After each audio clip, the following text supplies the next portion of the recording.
Hello everyone. I am delighted that each and every one of you are here, and my name is Rande Howell. I'm with Trader's State of Mind, and we want to look at today, what does it take to master the head game of trading? That's what we're going to be looking at today, and we're going to look at it and slice and dice it and really take a look at it and say, what does it take to take knowledge that you have and know how to work with and to be able to frame it with the mental stamina to be able to manage the trading mind under intense pressure. It's called trading. We're going to be doing that.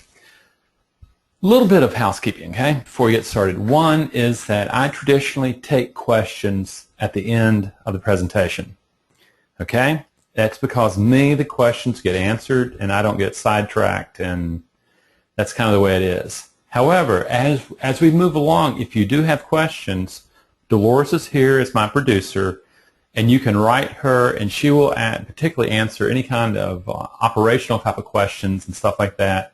So keep that in mind. So you can be writing questions, you can be asking things, and at the end, what I'll be doing is I'll be taking questions. You got it? Okay. Well, then we're ready to go. So let's take this from the beginning, okay? Do you remember the journey that brought you to trading? Do you remember how it seemed so clear, particularly with these really great salesmen that get you into this thing? They paint this really huge, great picture, and you think, wow, I can do that. And you get in, and you end up with the belief, despite all those disclaimers that you see, that you can conquer trading by your sheer hard will and your knowledge, and you're going to work, and you're going to master this thing, and you're going to get it done. That's where most people start. Then they also start with a set of beliefs. Almost everyone gets into trading. There are two big dreams. One is to have freedom of time. They're tired of being on the clock for somebody else. They're tired of just the grind. Then what they want is they want financial freedom. And they honestly believe, they take all their affirmation training, they take all their visualization training, and they declare that I'm a successful trader. I'm a disciplined trader. I can conquer trading. They take all the Mark Douglas beliefs that you should have about trading and say, this is who I am, this is what I've got, and with this I am going to conquer trading. And they believe with hard work and learning and really figuring out how to trade, they're going to experience the success in trading because this strategy has worked in the past. The hard work, taking action has worked in the past. You got it? Then you get prepared. You lay your money down. God knows how much money. I mean, I see people laying down anywhere in the initial stages, anywhere between $10,000 to $50,000 plus their losses over a period of several years to learn and equip themselves to know how to trade. They feel confident. They're ready to take the plunge. And then they know how to trade. Now they're just going to go get it. And that's where the problem starts occurring. They start discovering there's an enormous difference between the success they've experienced in simulated trading and the challenges of money at risk in live trading. And somehow it just keeps happening over and over again. You bang your head against the wall, bang your head up against the wall. You make a little progress, you blow up, you come back, and you get on this treadmill for a while, and you don't understand why. So what you do, what's the answer? You push harder. You deny your emotions even more. You push them down. You try harder. And then the problem, though, with that strategy is you keep choking in the clutch. You're sitting there, and the money's on the line. All you have to do is perform, and then something goes haywire. Some hijacking occurs. And all of a sudden you get sucked down in this vortex and you're doing dumb, stupid things all over again. Okay? This is where your neglected right brain, that's where all those emotions are, shows up big time and blows up everything. And you can feel it in your gut. Okay? It's that wrenching feeling. I bet every one of you's felt it. Okay? So here it is. You know, darn well certain, you know that trading success is possible. You see other people do it, okay? And you know they're doing it, and you're going, okay, well, why do I stay on the same treadmill? I was talking to a trader who runs a trade room for a very ultra-successful trader. And I mean, it's a big trade room. And she says, Randy, you know, the thing here is that there's a whole group of us in here that know trading backwards and forwards. But yet we're stuck at the same place. We make money, but we're not making the kind of money that we need to be making to produce a sustainable living. Okay? That's what I'm talking about. Stay on this treadmill. They're seeing that it can be done. And the truth is that they're following a master or an elite trader. They're seeing what he does, but they're not doing what he does. They're not taking the same trades. They're not managing the same trades. And they act completely differently when things blow up on them, when things go wrong. An elite trader doesn't beat themselves up. A trader, a normal trader, does. Now, at this particular point in time, let me ask you this question. You've heard this old adage that crazy is doing the same thing over and over again, expecting a different result. Is that right? Well, I tell you, that's not the definition of crazy. That's the definition of normal, familiar behavior of any trader. You're doing the same thing over and over again, buying more stuff, getting that, ordering that, but what happens is you're not looking at the right place. And ultimately what you're going to discover is that,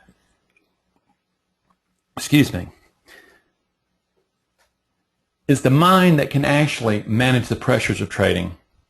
What you have is you have an enormously well-developed left brain. You have knowledge of trading. And what you're not taught, and what a lot of salespeople in this industry deliberately do, they never talk about the need to develop the emotional side of the brain. That left brain's all that logical stuff, all that rational stuff, all that analytical stuff, all that objective stuff. Wouldn't it be sweet if you could just turn off the right brain, okay, and trade from this left brain? The problem is your right brain, that's where your intuition is, that's where your feelings are, that's where your emotions are. The problem is that these two have to be combined to produce peak performance trading. And the truth is this: most traders trade with only half a brain, the left brain, and they're missing the right brain. And this is the best analogy I can tell you. It's like boxing a very worthy opponent, but you've tied one of your hands behind your back. You're not at full, you're not in full speed. You haven't got your A game there. And the truth is, you're the one who tied the hand behind the back. And you start going, wow, okay, well, what if I start merging these things? Ultimately, and I'll tell you why, is that all thinking is emotional state dependent. Literally, your right brain makes a decision, and your left brain produces an explanation that supports that decision no matter how crazy. Okay? If you want to apply that to trading, I want you to look particularly at managing a trade when it just absolutely, you get in that thing, it's just beating you up, it's moving you sideways, it's spitting you out, and you're sitting there, and finally it comes down to where you have a little teeny bit of profit. Suddenly, it makes enormous sense to get out of that trade and take the profit that you do have before you lose even it. That's exactly what I mean. Is the right brain has made a decision, fear of missing out on profits, and your left brain produces an explanation that produced behavior that got you out of the trade. And then, of course, you see the trade go on and hit its targets, and just like your market structure was indicating. Okay? And the best way to describe it is kind of like suicide bombers. You know, suicide bombers, you go in, you blow up stuff, and emotionally it's telling you to do something. You say, we won. And you're looking around, and there's a bunch of dead people. That's just not a whole bunch of good sense. So ultimately, what we're talking about here in this right brain development stuff, we're talking about the need, if you plan on being a successful trader that produces a sustainable income in trading, you're going to need to develop emotional intelligence to manage the knowledge that you know about trading in the heat of the moment. That's what's going to be required, folks. There's enormous numbers of people that trade who know how to trade, but they cannot produce performances, positive performances in the clutch. Professional traders depend on that. They prey on that. So now we're going, okay, well, how does this happen? Well, what we're going to have to learn how to do, my friends, we're going to have to learn how to construct or reconstruct the mind that trades. You with me on this? What we're basically saying at this particular moment is the mind that you brought to trading, no matter how successful in the past, is not the mind that's going to produce success in trading. The success mind of trading is just enormously different than the success mind of corporate or business. Completely different animals. It's going to have to be tweaked so that you develop a probability-based mind rather than a control mind where you want to be right, you want to force outcome in your favor. In trading, you realize that's impossible. And what you're doing is you're having to redevelop the mind for confidence, but patience, okay? There's not an urgency to action, which is what kills most people, or an urgency to be right that also kills traders. Now, what we're looking at here, the emotional brain, and it's an old piece of architecture in the brain, does not distinguish between uncertainty, ambiguity, confusion, and fear.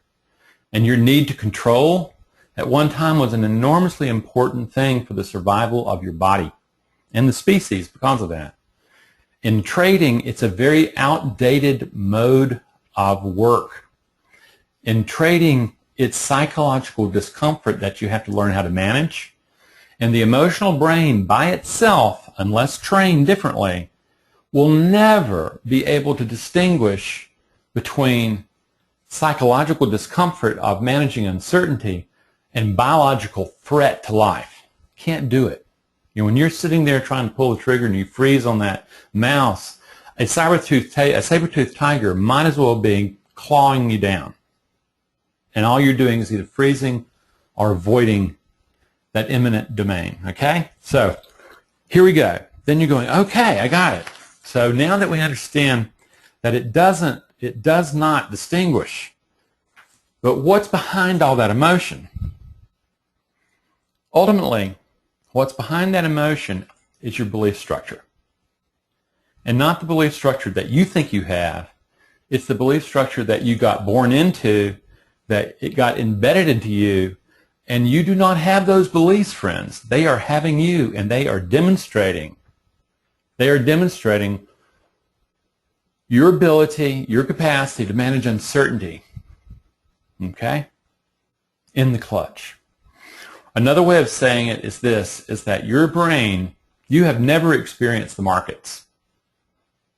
What you have experienced is your brain taking data from your sensorial systems, building a virtual simulation, and projects that through your beliefs and makes sense out of the markets in its own way. The key is, most of the time, you will discover it's a very, very bad simulation. It's not producing, it's not in attunement with the markets to the point where it's extracting cash. It's giving cash back in. This is what you have to tweak. So you're going to have to reconstruct that mind. And you're going to have to look, whether or not you like it or not, at the self-limiting beliefs. And here's why. Unfortunately,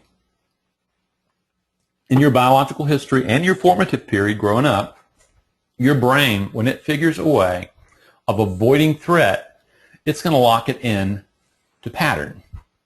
And that pattern becomes automatic. That pattern, literally, as the eye sees it, as it's perceived by the ears, by the smell, if it hits a particular kind of hypervigilance, it bypasses thinking completely. We call that hijacking the mind. It goes right into reactivity. If you have ever lost your stuff, you're just absolutely come unraveled while trading, you have experienced this. If you've ever beat yourself up after a mistake, you have experienced this phenomenon. That's wired in and is automatically fired before thought shows up. That's what you have to learn how to control. Okay? Otherwise, what's going to happen is this. In the heat of the moment, those submerged beliefs, the one that you've done all this work not to look at, what we would call your demons, becomes your operational belief. And it torpedoes your performance in trading. You've seen it. The beating up, the blowing up in the management of trade, the freaking out, the jumping into trades, the revenge trading, the overtrading. They're torpedoes. That's them. That's happening on an organic basis that becomes mind. You're going to need to learn how to manage it. And ultimately, it comes down to this. Struggling traders will have a very well-developed left brain. I've seen that time in and time out. In fact, one of the conditions I like to see is that a trader can, in fact, trade in simulation and produce wealth. The problem is they pray for profits and they don't really count. Then I know that they have their methodology down and that they, without risk, they in fact have an edge in the markets. My job is to teach you how to develop a mind that accommodates the risk and manages like an elite golf player. Got that? So we want to take it and say, you know, most people trade with a screw loose in their brain. And the markets don't care. You know, they're not saying, hey guy, you really need to think this out. They're incapable of thinking. They're incapable of feeling. And what happens is that it's really about your projection of beliefs onto the markets you're getting feedback in your trading account all the time. That's the only thing that matters. And it really comes down to, well, if you've gotten this so far, and if you're beginning to say, you know something, I'm beginning to understand a little bit about why I keep having these recurring problems and why no matter how hard I try, I keep doing the same stupid thing over and over and over again. When am I going to learn? When do I get to the promised land? Well, the real key to get to that promised land is you're going to have to change the beliefs and the emotional responses to uncertainty that's creating the probability mind. And the first place to stop and to recognize is that you in fact are an emotional being, particularly around money and risk. I've never met a trader who's not emotional, particularly when you start talking about losses of capital and stuff like that, my money. You are not a rational being. You are an emotional being attempting to manufacture a mind that is rational under pressure. That's what you are. And your trading account is going to tell you how successful you are in that endeavor. Stuffing your emotions, not understanding how to use them, is not going to get you there. The truth is, thinking is highly overrated. Descartes was wrong. He's the guy that said, I think, therefore I am. The Buddhists have a better gauge on it. They say, yes, I am, but who is this I? That's the I that we're going to be getting at and looking at closer. So, the real key is, how do you develop emotional intelligence so that emotion and mind work together? You know, this is Albert Einstein, one of the greatest geniuses of all time. A lot of people would think, well, you know, he was a really smart guy. Boy, he had a lot of left brain knowledge. Actually, most of his genius leaps came because of his intuition, because he was able to manage emotion very differently than most people.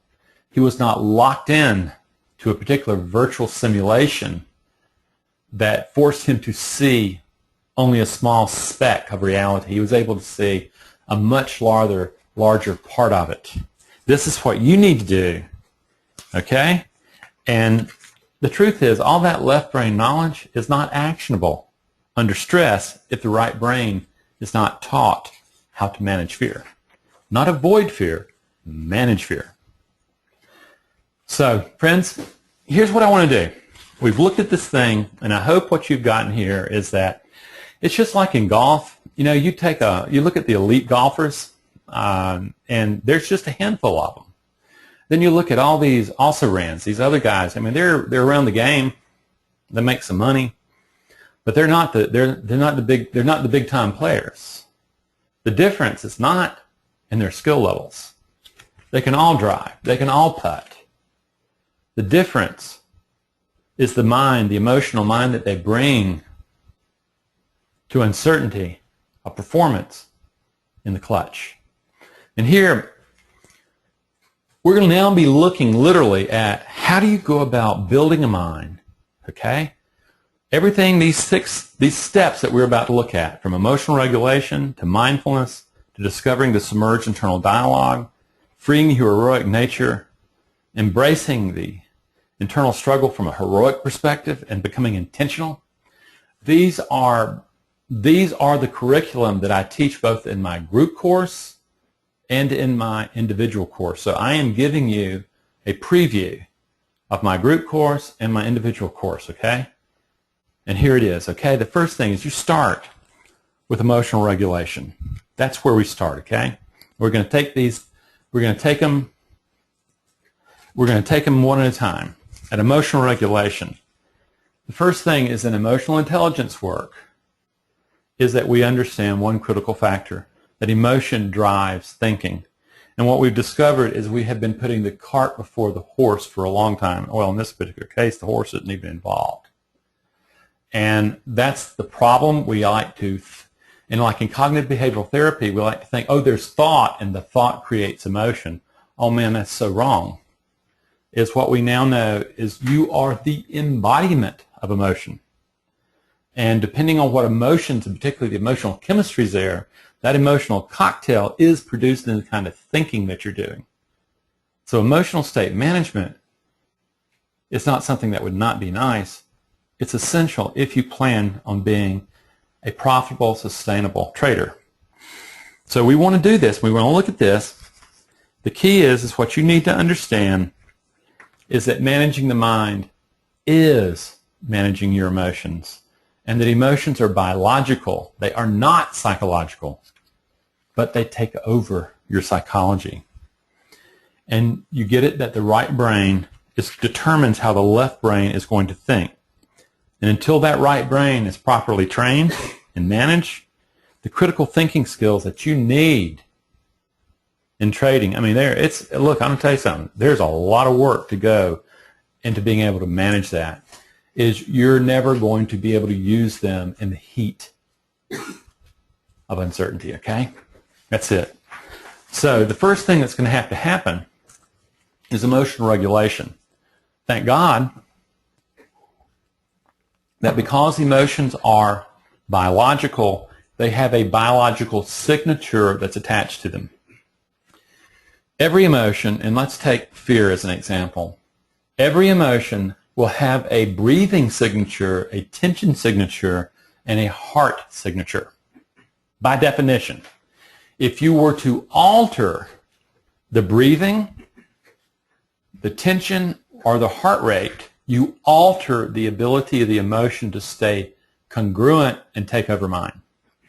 And what I do, the very first thing that you have to do is the first 2 weeks of my training, first 2 to 3 weeks of my training, whether or not it's a group or an individual, literally are traders working with their breathing and their tension patterns, because they will have decades and decades of maintaining tension in their bodies, holding their breath or breathing shallowly, that has cut off oxygen to the brain and is fanning the fires of fear and anxiety and impulse.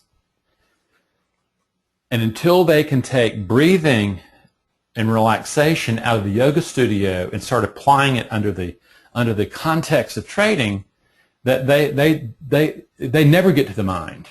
They stay sabotaged. They stay hijacked. So that ultimately what you're looking to do is you're looking to look at your signature and you're going, okay, what I'm realizing is that the way my body is, I can manage my body. I can observe my body. It's very common for me to have people with a mirror or videotaping themselves, watching the expressions of emotions on their bodies, and what they discover is the hijackings generally are happening 10, 20, 30 minutes before they recognize they've been sucked down the vortex.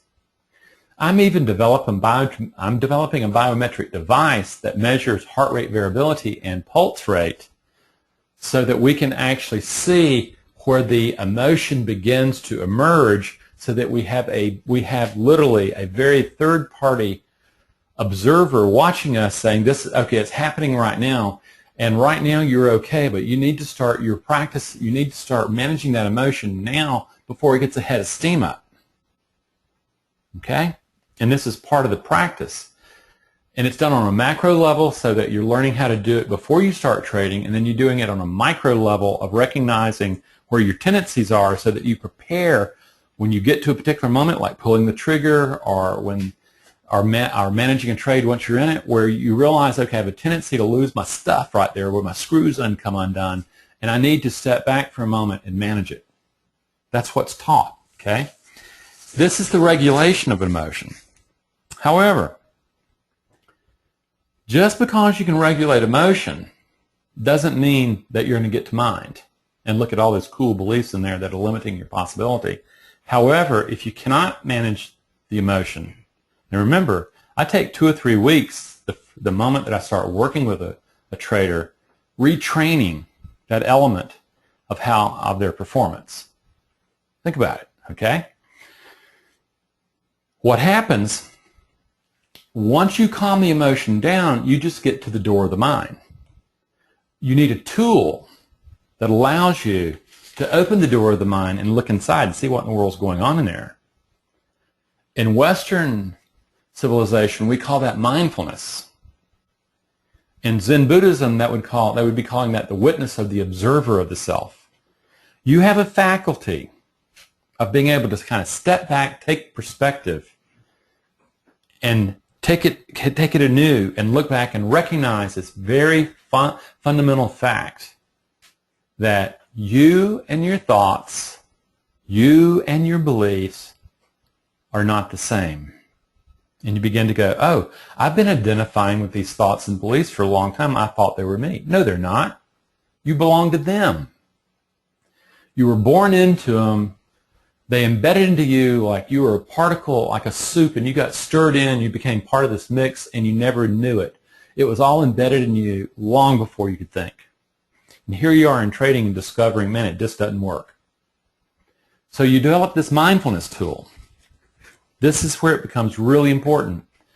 Everybody has this faculty, and it's one of the major skills in both the group course and in the individual work, where you're having to develop this, you're having to develop a sense of like, okay, that's not me.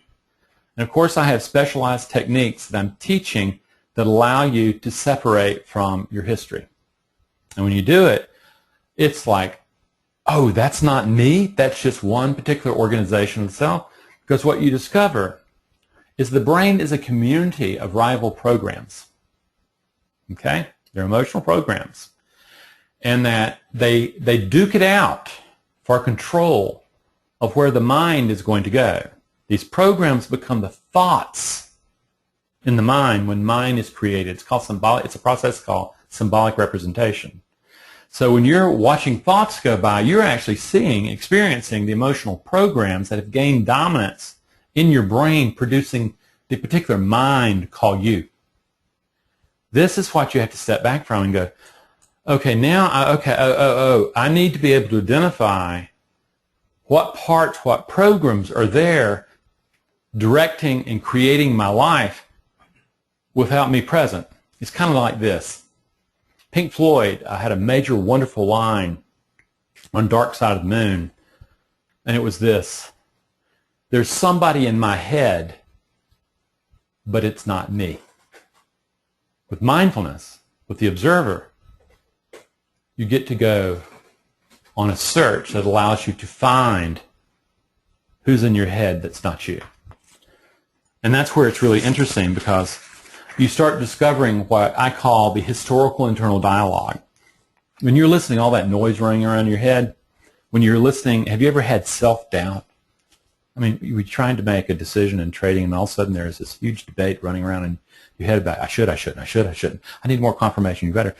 You're waiting so late you can't get in. I need more confirmation. No, you need to get in the trade. It's going to leave you. The train's gone. Oh, no, I better get in now. No, don't get in now. The train's gone. You know that. Or you're in a trade and it's just bouncing around, you get all jittered, you get all whacked upside the head, and you're looking at it and you just want to get in, and what happens? You see it going against you and you go, oh God, it's got to turn around, it's got to turn around. Oh, you idiot, what have you done this time? and you pump more of the good money into that, thinking it's going to turn, thinking it's going to reverse, thinking it's going to go the right way, blah, blah, blah, blah, blah. And all of a sudden you get wrecked, and all of a sudden you're a mess, and you beat yourself up. That's the historical internal dialogue. That's not you.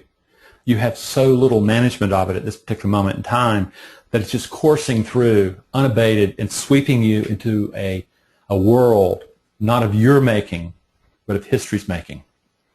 And until that stops, you're not going to make it to the level of trading that you're capable of doing. So you're looking inside. So now you've got the emotional regulation where you can cool the emotions down. You've got the mindfulness so that you're opening the gates of the door of the mind, and you're looking for those submerged beliefs. You remember the ones that were torpedoing you that I was talking about? The first stop that we're looking for is the inner critic and the adapted self. You will have noticed the inner critic before, I promise you. It's the one you're trying to avoid like crazy. Has anybody ever beat themselves up here? Sure you have. Sure you have. Do you remember that real critical, judgmental voice? It was just basically saying that you're a louse, you'll never make it, or you're going to end up on the street broke, blah, blah, blah, blah, blah. That's the inner critic voice. Have you ever felt your fear response? Either revenge trading or just simply not, just freezing. That's the adapted voice. And what you notice that they're in a dance with one another. That dance has been going on for a very long time, except in trading, because trading is life on steroids, it's unavoidable. If you're going to get past that, you're going to have to go through it. You're not going to dance around it. You're going to have to deal with it. And this is where it really, then you find out really about your courage, okay? This is your historical adaptation. It's not you. It's just how your brain adapted you to the circumstances of your history and of circumstances. Then you go, okay, now I've looked in there, but oh God, well, Randy, this is a bummer. Is this what I've got? No. What you have is enormously powerful elements, programs burned into your DNA that you can learn to call forward. In the same way that you will have experienced both criticism and fear or grandiosity in your adapted voice. Those are programs that have been given voice in your head. There are other programs. There are programs for discipline, keeping your house in order under pressure, which archetypally is called ruler. There is a program called courage, where literally you face your fears. Okay? And courage is not the absence of fear. It's acting in the face of your fears. That's courage. Remember, this is a program. This is a voice in your mind that can be called forward. There is another voice called caregiver, or what we would call self-compassion, nurture, self-soothing, that if you don't have, if you've ever calmed yourself down when you've been scared, you've experienced this part of the self. You've experienced this program that has been given voice occasionally in your head. Well, I'm going to teach you how to do that intentionally. Okay? You also finally get to this thing called impartiality, this emotional program that allows you to think rationally. What most people think is not having emotion. No, rational is an emotional state. It's a very highly evolved one that cannot coexist with fear. So you have to calm the fear down to be able to get to this rationalist. That's what is known in archetypal terms as sage. So ultimately what we're talking about, you have very primitive circuitry in your brain that's already there that can be evoked to produce a mind based in discipline, based in courage, based in nurture, self-soothing, and impartiality. You can create those emotional states that create feeling states. And feelings, friends, is the actual chemistry of that emotion in your brain, in your body, altering your thought.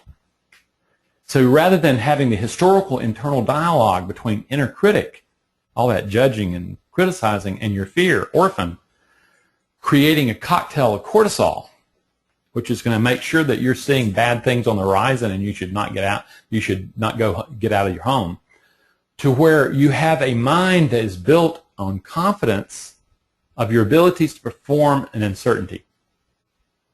Okay? That's an emotional cocktail that every trader desires. They just don't know how to build. In my courses, I teach you how to do that, not through affirmations and visualizations, which are useful, and I will say that I do use them occasionally in some ways, but they fall apart under pressure. What I do is I take memories, actual memories of times when you have been challenged and you have been able to get your act together and to perform. It only needs to be one, and it doesn't need to be high octane. It doesn't have to be a mountaintop experience. And I teach you how to restructure that memory so that you have access to these feeling states. When you have access to the feeling states, you are also creating the chemistry of that thinking style. And that's how you do it. And I don't know of anybody else who teaches it at this level. It's highly effective, and it's the darndest thing. Tell me something. Do you think at this particular time that everybody rides off into the sunset now? You've got this heroic part of the self up, and what happens is you can think clearly and stuff like that, and the West is won, and shouldn't you just ride off into the sunset? Absolutely not. What happens at this particular moment in time, what you realize is that this brain has always been a community of rival programs, and what you have done is you have learned how to intentionally bring forward certain elements of those programs to create a completely different mind than usual. You have to, however, and you know they're burned into DNA, but the truth is that the internal struggle goes on, the one that you've been avoiding. The difference is this. The difference is this, friends, and this is a big difference, is that the struggle's still there. However, the unity, the organization of that community of programs, that what I would call the boardroom of your mind, the committee of your mind, you have reorganized because now you've woken up, the observer has woken up, and they can start seeing this stuff, and you bring it forward, and you still have the battle with uncertainty. Okay? If you're in trading, you know everything you do is about uncertainty. You can do everything right and still be wrong. Okay? However, what you're doing is you're no longer bringing the criticism and judgment and the fear of the orphan into play during uncertainty. You are bringing the discipline, the courage, the self-soothing, and the impartiality that these programs are represented by ruler, warrior, caregiver, and sage. You're bringing that to bear to manage the uncertainty. Friends, that's the missing edge. And you take a look at this boat, man, these guys are in serious water. And what you're looking at is they're not built on fear. They're not acting from fear. They're acting from concern, rooted in discipline, the teamwork. They're rooted in facing the uncertainty of the moment. They are self-soothing themselves, and they are thinking very clearly. That's when the odds are in your favor. That's when the edge is yours. What you discover is that your methodology theoretically has to give you an edge, but unless you can deliver the mind to manage that edge, you don't have an edge. You're still gambling. This is the interesting thing, is this can be taught. This can be taught, and I do it both in my group course and in my individual. Now, ultimately what I said is you don't get away from your demons. You don't get away from your fears, but what happens is you learn to approach them. You learn to turn toward them.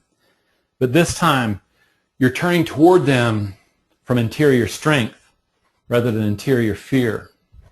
Completely different thing. You're no longer trying to prove your worth by doing stupid, risky things. You become a patient warrior that can't be provoked into doing something stupid. You wait for the opportunity, and then you strike. You become the panther. Patient, patient, patient, strike. What most people don't realize about the panther is that it's an apex predator, and it does not stalk. It does not chase. What it does is it patiently waits and then ambushes. It waits for the white-tailed deer to set up in the trap. And then when it sets up, it strikes. I actually have a professional trader I work with where she actually has a statue of a black panther. And what she does is she uses all this programming I teach, and she's breathing, calming down, and what she's doing is she's stroking that panther as she's looking at setups, as she's working within a trade. And what she's thinking in her mind is steady, steady, steady, strike. And that was the difference for her. You learn to face the dragons, and you learn to master them.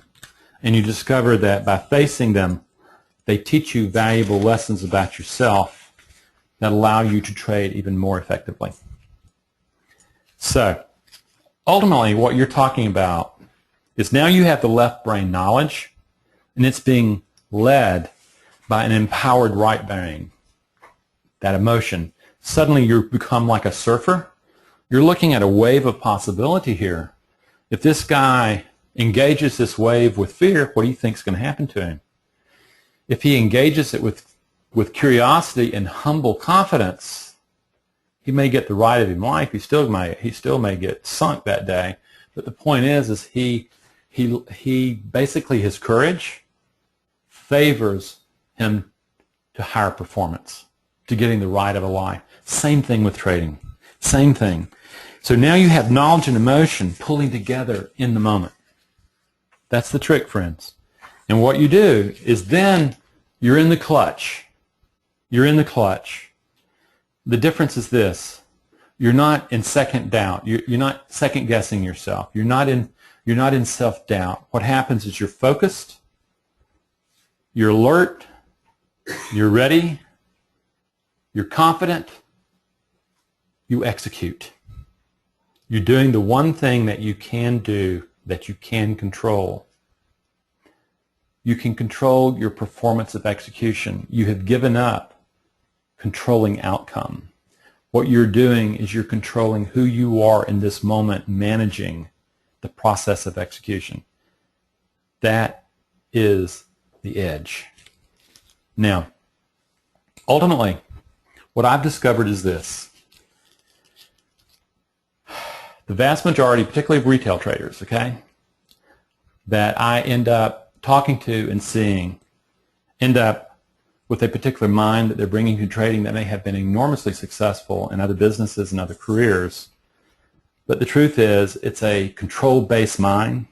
It's impulsive and it's fear-based. You got to control. And ultimately, you end up trading mindlessly. And particularly with alpha-type people, they end up trying to control outcome. I'm going to make it happen. Or the perfectionistic, which is the enormous lot of you, is I can't make a mistake. I have to control the outcome. If I make a mistake, oh my God. So they're doing everything not to lose. And what do you think happens? They lock themselves into self-limiting patterns of trading, just like this the trader who manages the trade room of a very successful trader. He says, oh, we all know how to trade. We know it backwards and forwards. The problem is we can't perform in the moment. And it's stopping us from being able to make the sustainable income that we know is possible.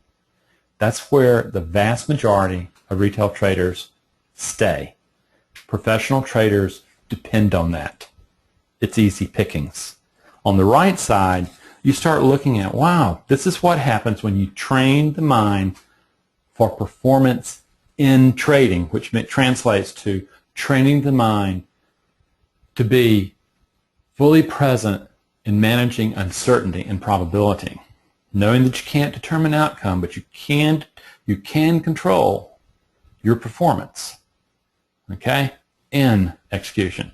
And suddenly what you get is you have command, you have a mindful mind where you're in command of that internal dialogue. It's just not slipping up on you and blowing you apart at the wrong time. It's not torpedoing you at the wrong moment. And suddenly what you have is you have functions of the mind instead of a mind built around the inner critic, all it's saying, all that naysayer stuff, all that self-doubt and all that fear. What you have is you have a mind rooted in discipline, courage, self-soothing, impartiality. That's a trained trader's mind. That's what we call trader's state of mind. And the key is, my own particular hope is that you learn while you still have capital left that this is an essential element of trading. Okay, a lot of the people that I will see that will finally come to me and say, Randy, I've blown just how many zeros you want to put in, 10,000, 50,000, 100,000, 2 million, $10 million. And I finally have come to realize I wish I had listened to you back then. It would have been so much easier, but I just thought I could do it. It's too late then. The money's blown. While you still have capital and while you have the ability of going into something, what I know is that it's my right brain that I have not developed to be able to run the knowledge of the left brain.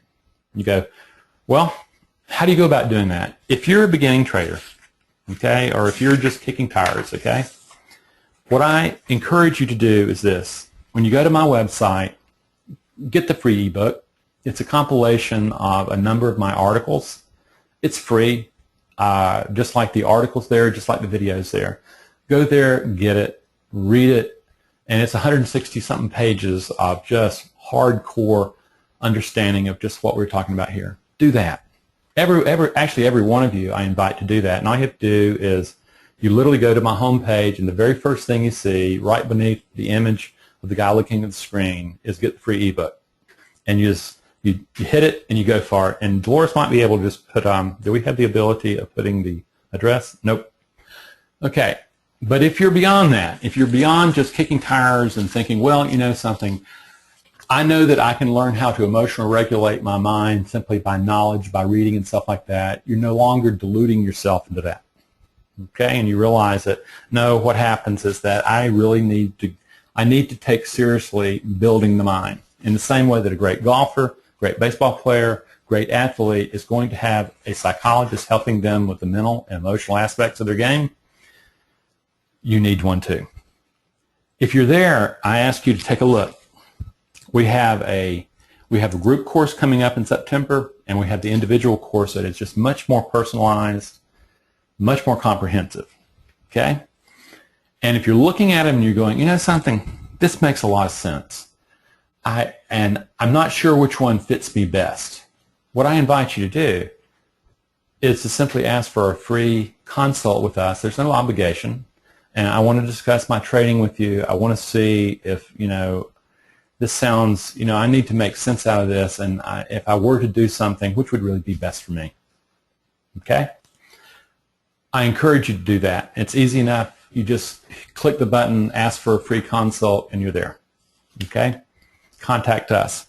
But just to let you know, particularly on the group course, because it's coming up in September, is that one, the virtual classroom that's at the core of this is open 24/7, which means you have access to it. You can study whenever you want to. And particularly if you're time zone challenged, like, we work with people from all over the world, from Australia to Germany and beyond. And what happens is that it is really hard to link the time spans up, but the virtual classroom's there, and it's there anytime you need it, and there the lectures are, the guided meditations are, all the exercises there, the journals are there, all that stuff. And it's a 10-week course, and we meet 5 times, every 2 weeks as a group, and it's really where we're processing the stuff and we're taking questions and we're doing that. Now, I really hate being lecturing. I really want to hear from you. I want to talk with you about the good news, the bad news that you're finding. They're recorded. The sessions are recorded because of all this time zone stuff, so that a lot of people really like to not take notes, and they want to be fully present.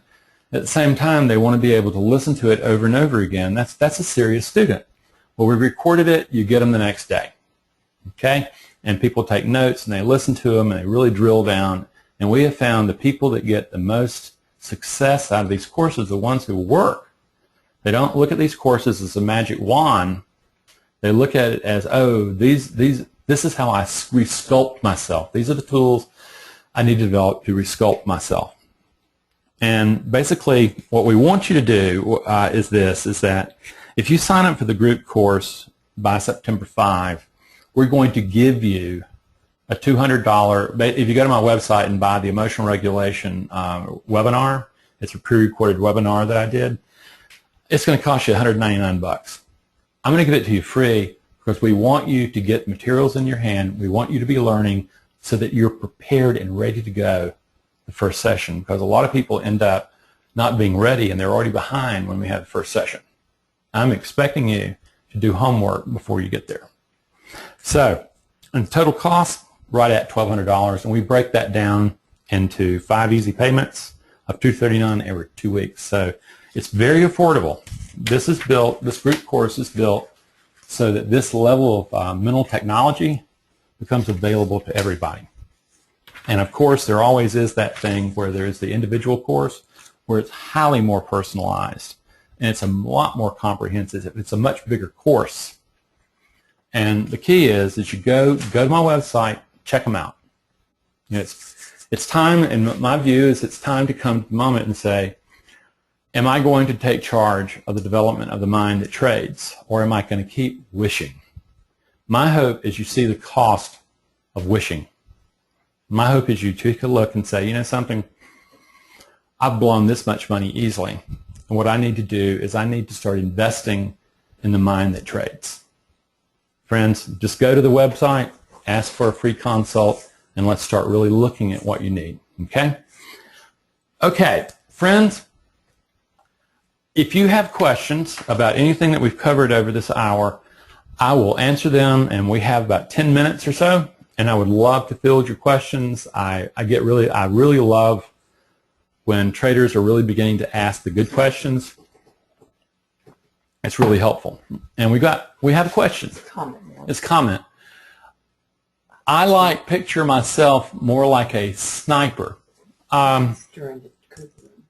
Well, you know, you would make a good panther. You know, if you view yourself as a sniper, that and the panther will go hand in hand. And that kind of, if you can embody the patience required to be a sniper, I mean, standing in a tree, standing in a place, very, very patiently for a long period of time, just being silently alert, and boredom doesn't show up, or if it shows up, what happens is you realize it's something to be dealt with, and you go back to patience, and you wait. You've got a good point. That's the kind of thing that you're looking for, yes. Okay, you said once you calm the mind, you get at the door of the mind. Did I call it the body? Oh, once you calm the body. What happens is that your body is the embodiment of emotion, okay? Is that everything is action potential in the body. It is built to respond. Your senses are built to basically perceive the environment, and particularly it's very sensitive to threat. And what it's doing is building a representation, okay? And it will trigger really fast, particularly if there's past, like it's very typical for perfectionistic people or alpha people who want to control. They will have grown up in situations where they can't be wrong or they have to be in control. And it becomes a natural way of being, so they tend to see situations as threatening and they want to dominate. And what happens is that's all about survival. That's a survival emotion. And until you can quell that stuff and until you can calm it down, you don't get to the mind. Okay? The mind's highly specialized and it comes out of the brain, but you've got to get management of the biology of emotion first. It can be done. Pretty easy, actually. Just takes training. Good question, though. Is it right? Is a right brain trader better prepared for the emotional issues of trading? No. What happens, I know plenty of people who think right-brained and they absolutely don't know how to manage the right brain they have, and they fall to pieces quite a bit. The thing is that a right brain is just like the left brain in that it has to be developed. Is that if you have more access to your emotions, okay, you have a much greater capacity of building the right brain that trades effectively. That's why generally women can make far better traders than men because they already have access to their emotions. They don't have to have the fight of, oh my God, are you going to make me talk about emotions? Is that no, they want to talk about them all the time. The thing is what we want to do then is we want to get access to the emotional programs that need to be present. And for women, that can be a lot easier because there's not so much resistance. At least that's what I found in the time that I've been teaching folk, okay? But men, men can do the job. But no, the key is that what you're saying is that if you're emotional, what happens is you have access to emotion. That's the good news. The other part is that you still have to train it. You still have to train it. Okay. Thank you for that. Randy, does your course include some form of hypnosis to get at the door of the mind? I'll say this, is that you'll discover, yes, okay, is that what you'll discover, the word hypnosis and guided meditation slur a lot. I use a lot of deep relaxation. I use a lot of, to answer your question, I already consider you hypnotized. I already consider everybody here to be in a trance. What I'm doing in my work is I am working to wake you up to the trance you're already in, and that's stopping you from working at the potentiality you could be. And let me give you an example, is that, for instance, when I drive into Charlotte, I start getting into Charlotte and get into the Charlotte traffic, and there's all these, man, I'll tell you, stupid people driving. And what happens is, but before I leave my house, and we live out in a very rural area by choice where I'm looking out at just woods and just beautiful, beautiful scenery. It looks like we're in the mountains. And I get in my car, and 40 minutes later, I show up in Charlotte, and I have no idea where the time went. I have been in driver trance, okay? And in trading, what we're doing is we're going, okay, we know that we're falling in and out of trances all the time. So what we want to do is we want to dehypnotize ourselves from the crazy stuff that keeps us from our potential, and we want to say, I choose to be in this particular mindset. There's your trance. I choose to be in a particular mindset that is highly effective. And to do that, I use guided meditations that people would say are deeply hypnotic, because you will read on every one of them that says do not use while driving a car or running heavy equipment, because it is definitely altering. And I have found that hypnotism does not, it's not like I'm using hypnotism to stop you from doing something. What I'm doing is I'm using hypnotism to stop the thought in the mind so that you can get at access to programs in the brain that allow you to redevelop the mind. Okay, I'm not using it to muscle something that's already there. I'm actually using it to get at something that we need to bring forward and nurture into the world. I hope you understand that distinction. It's a very important one to me. Does brainwave entrainment develop mindfulness as effective as normal meditation? It can. I currently use a biometric device right now when I'm training my traders, and what it measures heart rate variability and pulse rate. Okay, and basically pulse rate, like for instance, if your pulse at rest is around 63, what happens is that your pulse at this alert, focused place is probably going to be around 75-ish. Okay, and that's the mind that you want. You've got your brain alert, but your body's not revved up. If your body revs up, you're cooked.